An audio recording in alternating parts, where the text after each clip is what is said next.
The crash. Daniel Carter never thought he'd be fighting for his life in the middle of nowhere. One moment, he was on a plane flying over the Pacific Ocean for a business trip. The next, a violent storm struck, shaking the aircraft. Lightning flashed, alarms blared.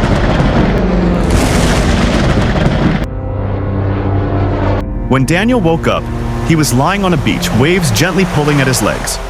His suit was torn, his head ached, and the only sound was the distant cry of seagulls. The plane was gone. No wreckage, no survivors, just him and the vast empty island. Chapter 2. Surviving the unknown. Panic set in. He had no food, no water, and no idea where he was. But Daniel was a fighter. His first step, finding shelter. He gathered fallen branches and built a small hut near the beach. Next, food and water. He searched the jungle, discovering coconuts in a small freshwater stream. For fire, he used rocks to create sparks, struggling for hours before finally getting a flame. Every night he sat by his fire, staring at the endless ocean. Someone will come, he told himself. They have to. But days turned into weeks. Chapter 3. The struggle. Daniel faced wild animals, a jaguar stalking him in the jungle, giant crabs trying to steal his food. He built weapons, a spear for fishing, a bow for hunting. But the biggest enemy was loneliness. The silence became unbearable. He carved messages into tree trunks. Help, I am here.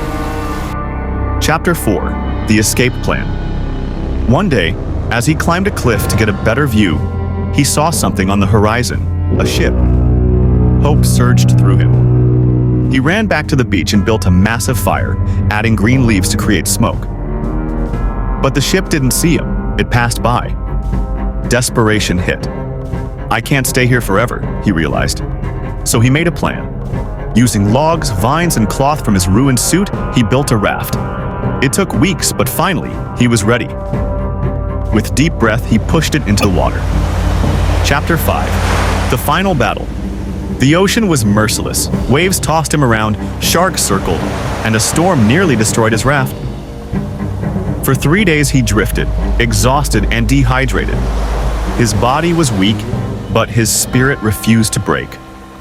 Then a miracle. A cargo ship spotted him. The crew pulled him aboard, wrapping him in blankets.